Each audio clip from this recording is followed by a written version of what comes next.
Class 11th के chemistry के लिए इस नए लेक्चर में हम बात करेंगे di hydrogen which is hydrogen molecule, उसके कुछ प्रॉपर्टीज के बारे में। चैप्टर है हाइड्रोजन। चलिए, जो प्रॉपर्टीज के बारे में हम बात करेंगे उसमें सबसे पहले तो हम देखेंगे कि हाइड्रोजन मॉलिक्यूल जो है उसका फिजिकल प्रॉपर्टीज क्या क्या है, और फिर हम बात करेंगे कि केमिकल प्रॉपर्टीज इसके क्या क्या है। तो सबसे पहले फिजिकल प्रॉपर्टीज। तो हाइड्रोजन जो है इसका कोई कलर नहीं होता, ये कलरलेस, ऑर्डरलेस, ऑर्डर भी नहीं होता इसका, टेस्टलेस और कंबसिबल गैस है, मतलब ये जल सकता है। और अगर आगे और भी फिजिकल प्रॉपर्टीज के बारे में बात करें तो ये बहुत लाइट होता है, it is lighter than air. In fact ये लाइटेस्ट गैस है हाइड्रोजन, जो कि सिंपलेस्ट एटम है हाइड्रोजन एटम, जिसमें कि एक प्रोटॉन और एक ही इलेक्ट्रॉन होता है। तो जब ये बॉन्ड बनाता है दो एटम्स, जब बॉन्ड बना के H2 मॉलिक्यूल बनाता है तो वहां पर एज होल अगर देखें तो सिर्फ 2 प्रोटॉन्स होता है और 2 इलेक्ट्रॉन्स होते हैं। सो इसका जो एटॉमिक मास है एक एक हाइड्रोजन एटम का, ये बहुत कम होता है, सबसे कम होता है। और ये जो मॉलिक्यूल बनाता है इसका भी मॉलिक्यूलर मास जो है ये बहुत कम होता है। दैट्स वाई कि ये लाइटेस्ट गैस है हाइड्रोजन, और ये वाटर में, पानी में सल्यूबल नहीं है। अब चलिए कुछ केमिकल प्रॉपर्टीज के बारे में बात कर लेते हैं। तो देखिए, इसके केमिकल प्रॉपर्टीज जो है उसके बारे में, इसका जो रिएक्शन होता है अलग अलग तरह के एलिमेंट्स के साथ, उसे जानने से पहले तो इस हाइड्रोजन के कुछ बहुत ही इंटरेस्टिंग प्रॉपर्टीज के बारे में जानना होगा हमें कि ये किस तरह से बॉन्ड बनाता है। देखिए, हाइड्रोजन जो है उसका जो इलेक्ट्रॉनिक कन्फिगरेशन है वो इनकम्प्लीट है, वो 1s1 उसका इलेक्ट्रॉनिक कन्फिगरेशन है। तो 1s1 होने के कारण होता क्या है कि ये एक इलेक्ट्रॉन जो है, ये एक इलेक्ट्रॉन ये एक्सेप्ट कर सकता है और हीलियम जैसा इलेक्ट्रॉनिक कन्फिगरेशन ले सकता है, या फिर एक इलेक्ट्रॉन ये डोनेट कर सकता है, या फिर इसके पास जो भी इलेक्ट्रॉन है उसको यूज करते हुए ये कोवेलेंट बॉन्ड बना सकता है। तो जैसे कि हमने बात किया कि एक इलेक्ट्रॉन को ये लूज कर सकता है और H+ आयन में कन्वर्ट हो सकता है, उसी तरह से एक इलेक्ट्रॉन को वो गेन कर सकता है और H- आयन बना सकता है, और वो इलेक्ट्रॉन को शेयर कर सकता है और एक कोवेलेंट बॉन्ड बना सकता है। अब इस इंटरेस्टिंग फीचर के कारण जो है ये बहुत सारे एलिमेंट्स के साथ ये केमिकल बॉन्ड बनाता है। चलिए कुछ खास केमिकल प्रॉपर्टीज के बारे में बात करते हैं। जैसे कि ये हैलोजन के साथ रिएक्ट करता है हाइड्रोजन, ये dioxygen which is oxygen molecule, इसके साथ भी रिएक्ट करता है, नाइट्रोजन के साथ रिएक्ट करता है, और मेटल्स के साथ रिएक्ट करता है, और मेटालिक आयंस जो होता है, मेटल आयंस और मेटल ऑक्साइड्स के साथ रिएक्ट करता है। साथ ही साथ ये बहुत सारे ऑर्गेनिक कंपाउंड्स के साथ रिएक्ट करता है। एक एक करके देखते हैं। चलिए, सबसे पहले तो हैलोजन के साथ इसका रिएक्शन कैसे होता है। हाइड्रोजन जो है ये हैलोजेंस के साथ group 17 elements like chlorine, bromine, iodine, fluorine, इन सब के साथ रिएक्ट करता है और हाइड्रोजन हैलाइड्स बनाता है। हम इसका रिएक्शन कुछ इस तरह से लिख सकते हैं कि हाइड्रोजन मॉलिक्यूल और एक हैलोजन मॉलिक्यूल, ये दोनों केमिकल रिएक्शन करता है और ये कुछ इस तरह का मॉलिक्यूल बनाता है। एक एग्जांपल देख लेते हैं, बेहतर समझ में आएगा। हाइड्रोजन मॉलिक्यूल, फ्लोरीन मॉलिक्यूल, तो इन दोनों में केमिकल रिएक्शन होता है और फिर हाइड्रोजन फ्लोराइड बनाता है। ये सिमिलरली इस तरह से ये बहुत सारे हैलोजेंस के साथ इस तरह से केमिकल बॉन्डिंग करता है। यहाँ इंटरेस्टिंग बात यह है कि अगर आप फ्लोरीन और आयोडीन को कंपेयर करें तो रिएक्टिविटी में डिफरेंस है। ये इसमें बहुत ज़्यादा इलेक्ट्रॉन एफिनिटी होता है फ्लोरीन एटम में, जबकि आयोडीन एटम में इतना ज़्यादा इलेक्ट्रॉन एफिनिटी नहीं होता है। इसीलिए ये वाला जो रिएक्शन है, ये रिएक्शन बहुत इजीली हो जाता है, क्योंकि फ्लोरीन में इलेक्ट्रॉन एफिनिटी बहुत ज्यादा होता है, इसीलिए ये बहुत इजीली बॉन्ड बना लेता है हाइड्रोजन के साथ। लेकिन आयोडीन में ये एफिनिटी कम होता है, इसीलिए ये वाला रिएक्शन जो है इसे होने के लिए कैटलिस्ट की जरूरत पड़ती है।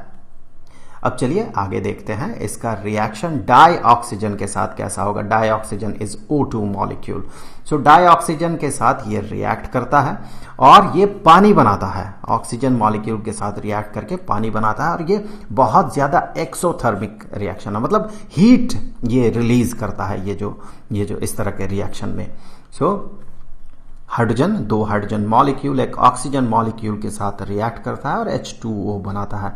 इस प्रोसेस में जो ये फॉर्मेशन है वाटर मॉलिक्यूल का, जो इसका फॉर्मेशन एंथैल्पी होगा, ऑब्वियसली हीट रिलीज अगर करेगा, ये हीट एनर्जी रिलीज करेगा तो ऑब्वियसली उसका एंथैल्पी नेगेटिव होगा। एंथैल्पी ऑफ फॉर्मेशन जो है ये नेगेटिव होगा, विच इज नियरली 285.9 इतना किलो जूल पर मोल।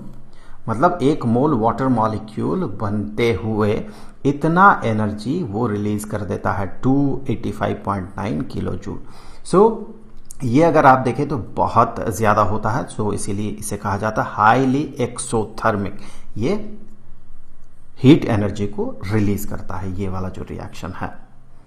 आगे बढ़ते हैं।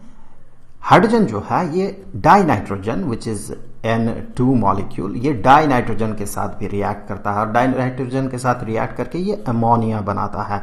चलिए रिएक्शन देख लेते हैं। सो इस रिएक्शन में जो है हीट चाहिए होगा, टेम्परेचर काफी ज्यादा चाहिए होता है और प्रेशर भी काफी ज्यादा चाहिए होता है और इसमें आयरन को कैटलिस्ट की तरह यूज किया जाता है। तो 3 हाइड्रोजन मॉलिक्यूल्स जो है एक नाइट्रोजन मॉलिक्यूल के साथ रिएक्ट करता है और 2 अमोनिया मॉलिक्यूल बनाता है NH3।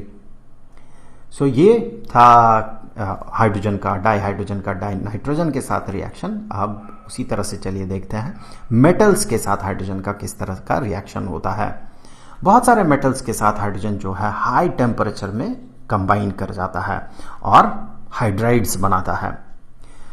और इसके लिए हम कुछ इक्वेशन इस तरह से लिखेंगे कि ये हाइड्रोजन मॉलिक्यूल ये मेटालिक एलिमेंट है, ये M एक मेटालिक एलिमेंट को रिप्रेजेंट कर रहा है, उसके साथ रिएक्ट करके वो मेटालिक हाइड्राइड्स बनाता है। एक एग्जांपल कंसीडर कर लेते हैं, जैसे कि अगर बहुत हाई टेम्परेचर में अगर हाइड्रोजन को सोडियम के साथ रिएक्ट करवाया जाए तो हमें सोडियम हाइड्राइड मिलता है। अब ये तो था मेटल्स के साथ रिएक्शन। आप देखें कि हाइड्रोजन जो है ये मेटल आयंस के साथ भी रिएक्ट करता है और मेटल ऑक्साइड्स के साथ भी रिएक्ट करता है। मेटल आयन एक्वस सॉल्यूशन में हाइड्रोजन उसे रिड्यूस कर देता है। मतलब क्या है देखें, जैसे कि ये हाइड्रोजन और ये पैलेडियम 2+ आयन एक्वस सॉल्यूशन में ये आयन एग्जिस्ट अगर करे तो ये हाइड्रोजन उसके साथ रिएक्ट कर जाता है और उसे इलेक्ट्रॉन डोनेट कर देता है। 2 हाइड्रोजन एटम जो है इसे इलेक्ट्रॉन डोनेट कर देता है और ये H+ के फॉर्म में, आयन के फॉर्म में एक्वस सॉल्यूशन में एग्जिस्ट करता है। जैसे कि मान ले ये एक्वस सॉल्यूशन है और यहाँ पर पैलेडियम है, पैलेडियम 2+। तो अगर हाइड्रोजन यहाँ पर प्रोवाइड करवाया जाए H2 हाइड्रोजन मॉलिक्यूल क्या करेगा, ये दोनों एटम्स इसका एक इलेक्ट्रॉन जो है इसे डोनेट कर देगा। तो ये जो पैलेडियम 2+ है ये पैलेडियम एटम में कन्वर्ट हो जाएगा और हाइड्रोजन, 2 हाइड्रोजन एटम मिला के जो मॉलिक्यूल बनता है ये अगर इलेक्ट्रॉन को डोनेट करे तो ये दोनों ही H+ आयन में कन्वर्ट हो जाएगा।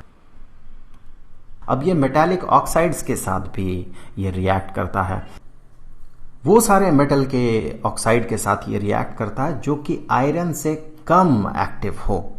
ये बहुत ही इंपॉर्टेंट है कि सारे मेटल के ऑक्साइड को ये रिड्यूस नहीं कर पाएगा और वो उसे रिड्यूस करके मेटल्स में कन्वर्ट कर देता है, कॉरस्पॉन्डिंग मेटल्स में।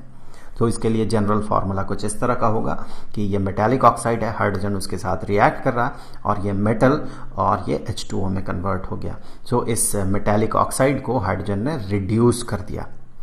एक एग्जांपल कंसीडर करते हैं, हाइड्रोजन और क्यूप्रिक ऑक्साइड जब इनके बीच रिएक्शन होता है देन कॉपर एज मेटल उसमें कन्वर्ट हो जाता है, रिड्यूस्ड हो जाता है क्यूप्रिक ऑक्साइड और H2O बनता है।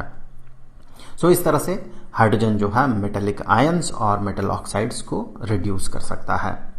अब आगे बढ़ते हैं। इसी तरह से अब तक तो हमने इनऑर्गेनिक कंपाउंड्स के साथ देखा कि हाइड्रोजन का रिएक्शन कैसे होता है। अब चलिए कुछ ऑर्गेनिक कंपाउंड्स के साथ इसका रिएक्शन देख लेते हैं। बहुत ही इंपॉर्टेंट है हाइड्रोजन का जो रोल है ऑर्गेनिक कंपाउंड्स के साथ रिएक्शन में, ये बहुत इंपॉर्टेंट है।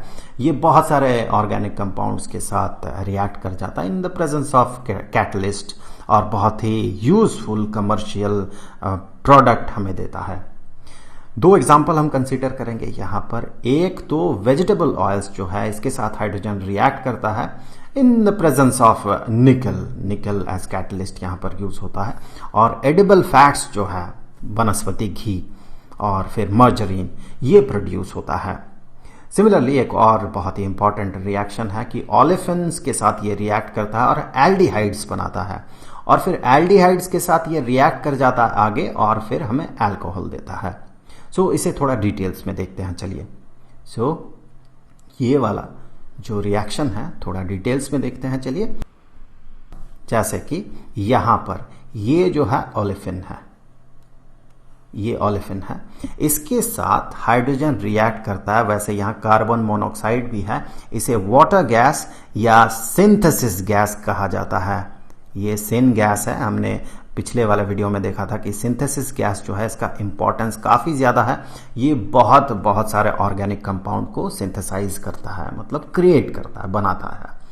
सो इसका इंपॉर्टेंस काफी ज्यादा है। तो यहां पर वही वाला सिंथेसिस गैस है जो कि इस ओलेफिन के साथ रिएक्ट कर रहा है और एल्डिहाइड बना रहा है। This one is aldehyde. यहां पर इस वाले स्ट्रक्चर को आप देखें तो ये C डबल बॉन्ड O और ये H बनता है और फिर आगे ये वाला स्ट्रक्चर जो है ये यहां पर।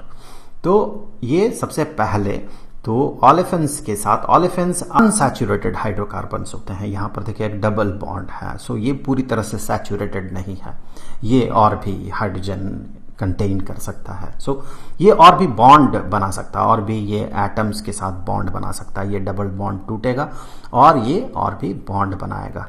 सो ये अनसैचुरेटेड है। सो अनसैचुरेटेड हाइड्रोकार्बन्स जो कि ओलेफिन्स के नाम से जाना जाता है, ये हाइड्रोजन के साथ, खासकर हम कहेंगे कि सिंथेसिस गैस के साथ ये रिएक्ट करता है और रिएक्ट करके ये एल्डिहाइड बनाता है। और ये एल्डिहाइड जो है ये आगे चल के फिर से हाइड्रोजन के साथ रिएक्ट करता है। दिस एल्डिहाइड हाइड्रोजन के साथ रिएक्ट करता है और ये जो है ये अल्कोहल देता है हमें। दिस OH ये हमें बता रहा है कि ये जो है ये अल्कोहल है। This is alcohol. So aldehyde के साथ हाइड्रोजन आगे फिर रिएक्ट करता है और हमें अल्कोहल देता है। सो इस तरह से कुछ हाइड्रोजन के प्रॉपर्टीज और उसका केमिकल कॉम्बिनेशन कैसा होता है, केमिकल रिएक्शन कैसा होता है अलग अलग तरह के एलिमेंट्स और अलग अलग तरह के इनऑर्गेनिक ऑर्गेनिक कंपाउंड्स के साथ, ये हमने देखा। अब अगले वीडियो में हम हाइड्रोजन के यूज के, अलग अलग यूज के बारे में बात करेंगे। तो उस वीडियो का लिंक आपको यहाँ पर स्क्रीन में मिल जाएगा, वहां क्लिक करके आप उस वीडियो को जरूर से देख लें। अब जाते जाते मैं आपको बता दूं कि इस पूरे चैप्टर का जो प्लेलिस्ट है उसका लिंक आपको डिस्क्रिप्शन में मिलेगा, वहां क्लिक करके आप सारे वीडियोस को देख सकते हैं। तो आई होप कि अगले वीडियो में फिर मुलाकात होगी। तो मिलेंगे आपसे अगले वीडियो में, तब तक के लिए खुश रहें। Good bye.